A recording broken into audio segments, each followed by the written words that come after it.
To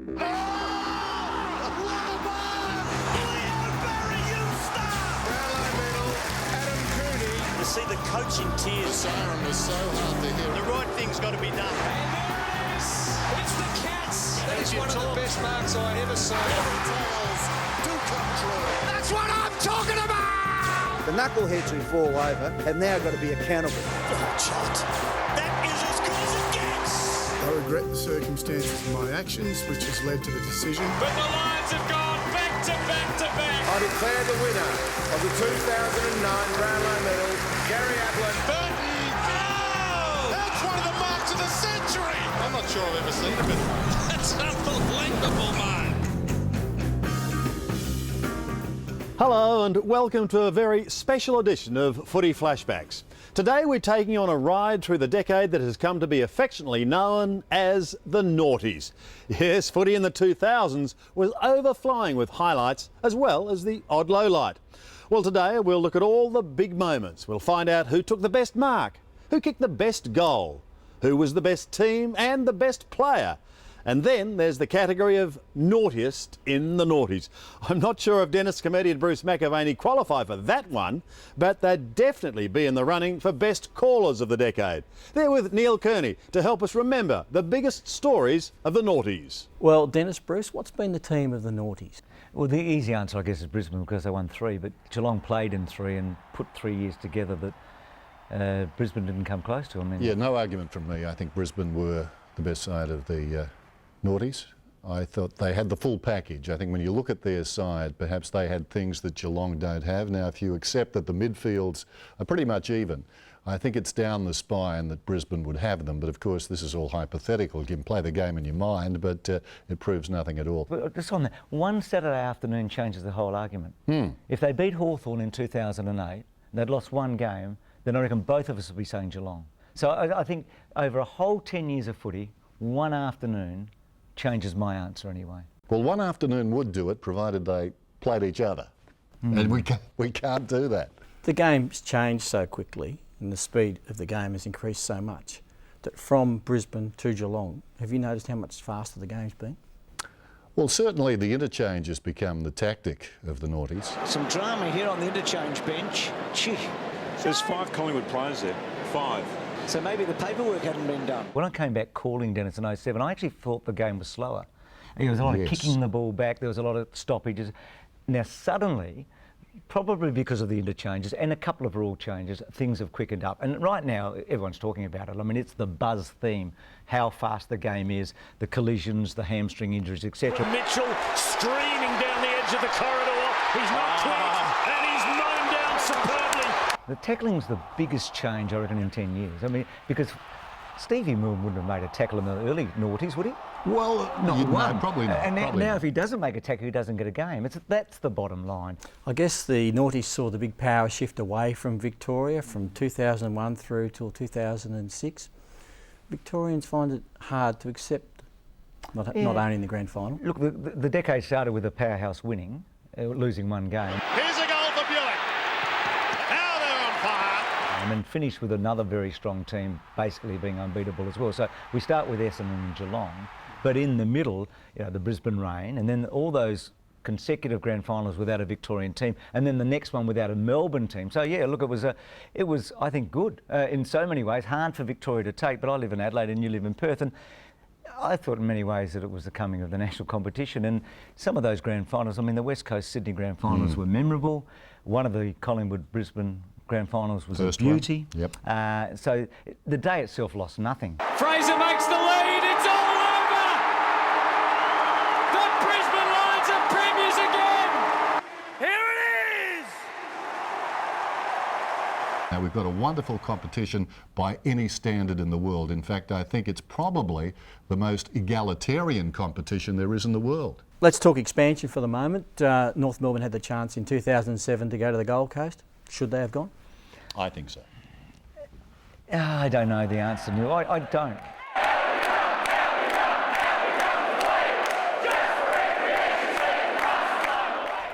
Well, my feeling is that there are too many clubs. This is an unpopular view, but there are too many clubs in Victoria. It makes it harder for them to win. It's as simple as that. I mean, Geelong is not in Melbourne. They've got their area. So they're almost examined exclusively, I think, of the Victorian clubs. Then you've got Brisbane winning those 3 on the trot. You've got Sydney, West Coast. I don't think it's an accident. I think what they can bring to the table in terms of getting their teams to be successful is greater than what the Melbourne clubs have got. Towards the end of the decade, towards the end of the noughties, Gold Coast and Western Sydney were announced as new clubs. Will they succeed? I've got this feeling about the AFL. I think their management, particularly of this group in charge of the AFL at the present time, has been quite outstanding. They're criticised on the micro issues, rules and things like that, which that's easy to do. But in the big picture issues, I think they've been very good. Now, I've got doubts about Western Sydney, but I don't claim to know enough about it. When I look at that, I think, gee, that's going to be tough, whether they can do that or not. But I feel until such time as they make a blue, I'm backing them, because I think they've done a terrific job. I'm excited. I think when you're standing still, you're going backwards. And I think that this is a very good time to take a massive chance. It's one of the biggest chances the AFL will ever take. It's a huge expenditure. They're going into a territory that could be daunting in many ways and not so friendly, but I think it's the right time to be making the move. And they're throwing the 2 of them in basically at the same time, which I think is good. And I think long term it'll be seen as a masterstroke. What's been the moment of the decade for you? Oh, geez, look, it's so difficult. Dennis, is there one moment stands out for you? Well, no, other than seeing success-starved clubs like Sydney, like Brisbane, Geelong. It's been a long time since those clubs have been successful. So I always like to see the battlers get up if they've been down for a while. It's very hard to pin down one thing, Neil. It really is. But, you know, I saw the best game of football I've ever seen in my life in that decade, and it was last year. It was round 14, not far from here. 2 teams 13-0. We'll never see it again, ever. And they played a match to die for. It was St Kilda and Geelong. It's the best game of footy I've ever seen. I don't think I'll ever see a better one. Dropping back is Revolt. It's in his ballpark. Gardner! The kick, the result, the roar! Yeah, no, I'm happy with that call all round. Thanks, Dennis. Thanks, Bruce.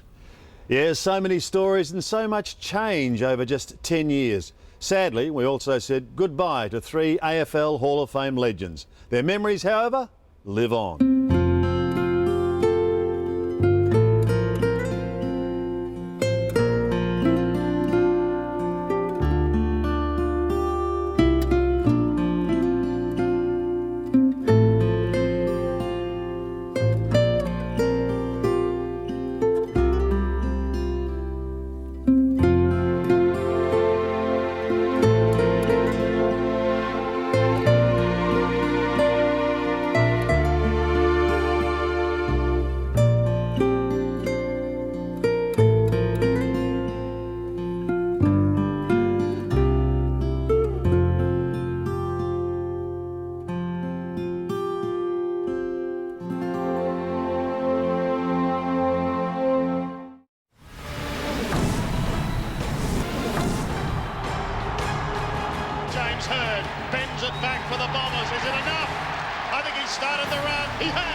Simmons, catches him, gee whiz. That's ridiculous. Michael Long. He couldn't get recorded for that. Just charged straight through him, isn't it?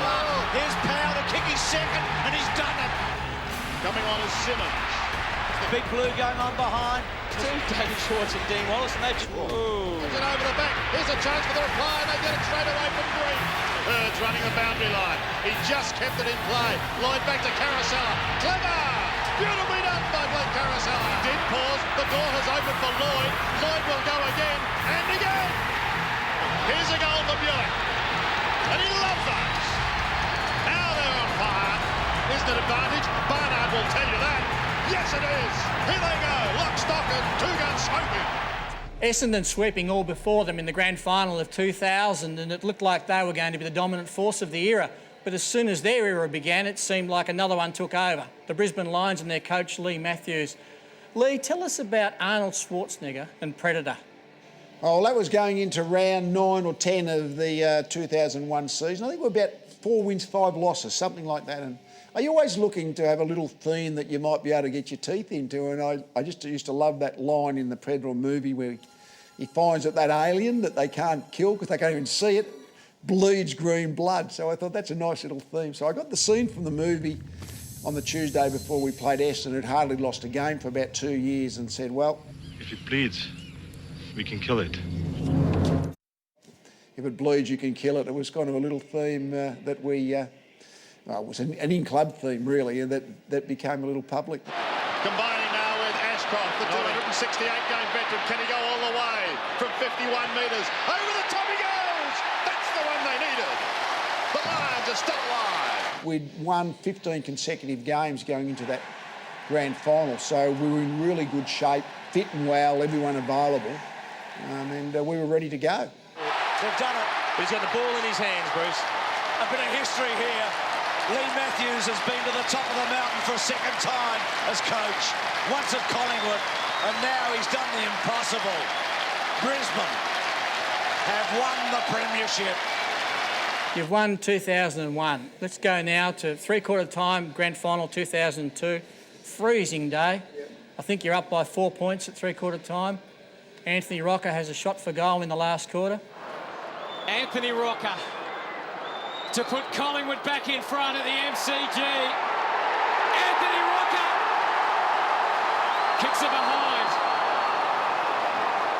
Did you get a view of it? The line of the ball, I thought it had gone through. As I say, I'm 100 metres from the goalpost, and it was such a tight game. You know, seconds and inches win or lose grand finals, and that was just another example. In that particular game, that ball didn't go through, so it was a behind set of a goal. Alistair Lynch got a free kick. That was probably the second last goal of the game to put us back in front. So it was a really tight game the whole way through. Do you remember, Lee, what you said to the runner to say to Jason? Go and tell Acker, run to the front of Lynchy. Run to the front, not to the back. Front and square. At the fall of the ball, Acker. That's it.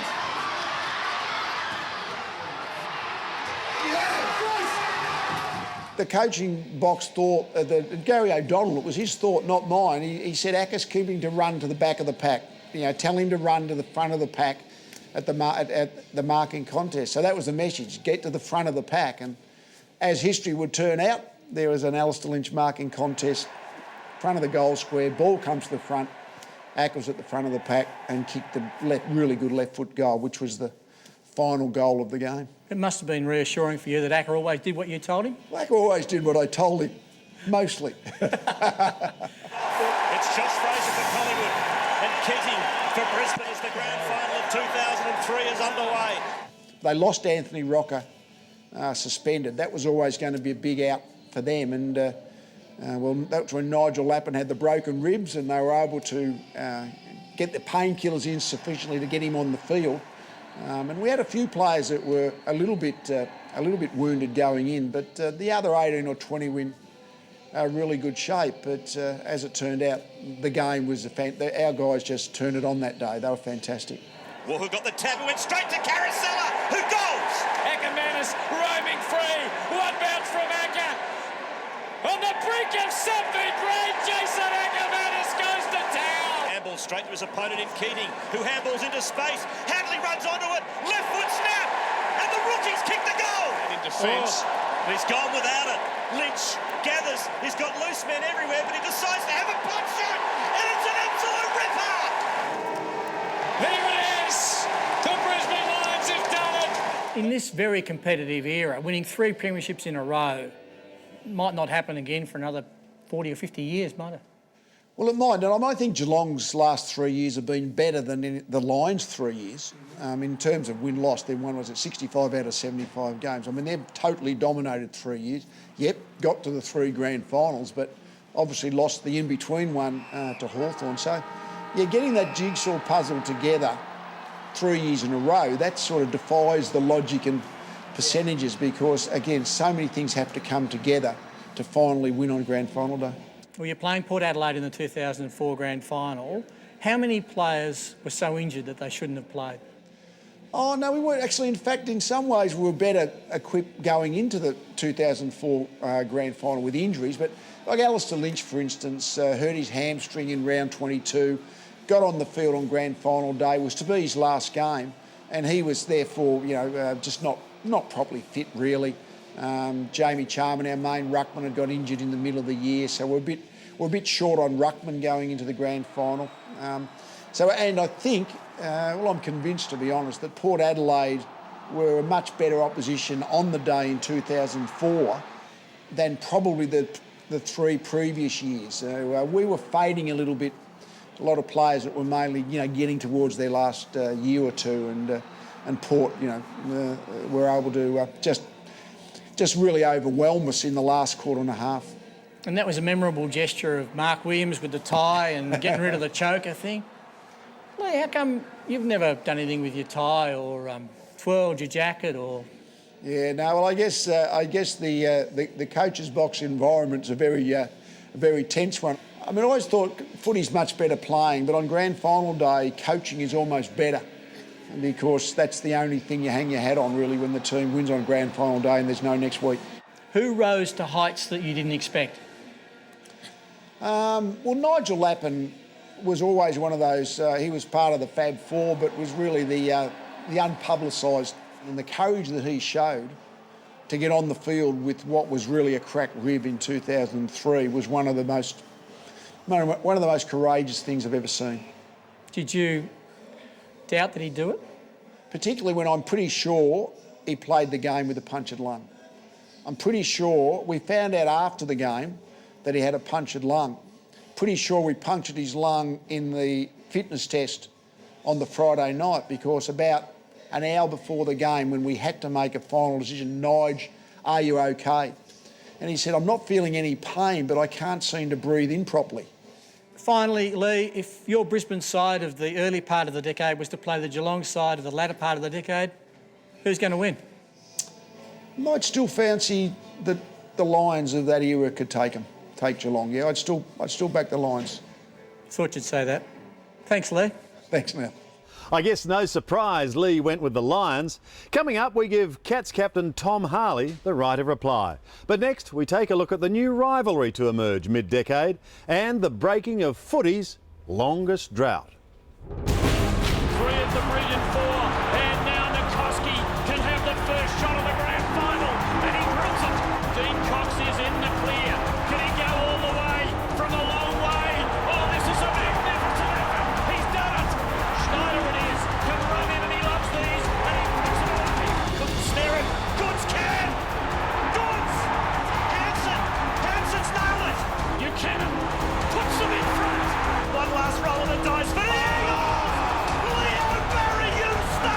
The longest premiership drought in football history is over. Buchanan under pressure, under real pressure, off the rail. Chance got it. Across to Cousins. He's been running all year, and he's finishing strongly. There's the Brownlow man. The Brownlow man. Schneider. Ryan O'Keefe now on the left, straightens up towards goal. And by goal. O'Keefe's got it. To O'Keefe. Kick smothered. Chick. Hunter. Who would have thought the sequel would be just as good as the original?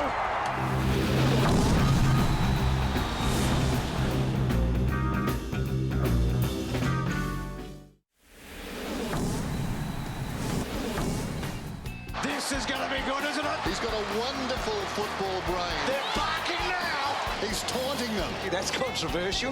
There's the Fountain Whistler. It's a funny old game tonight, isn't it? They've lost the plot here. They have lost the plot. This is getting ridiculous. How good's this youngster? They were working hard in the last couple of minutes. North Melbourne, so's that bloke there. He's going to be tired at the end of the game. This is great theatre, though, isn't it? He knows some blokes that Dennis knows, I think. This place is going ballistic. It's Robert Campbell. He's posing for photographs with fans. Who knows what will happen next? Very nice. He's going to remember that one. Not that one. That's a bad result. This is turning very, very ugly for the Dogs. Well, here's a moment. That tells such a tale. We would like to see that again. Ah, yes, the crowds as colourful as ever grew to record numbers during the Noughties. By the middle of the decade, 2 teams on opposite sides of the continent had formed an unlikely rivalry.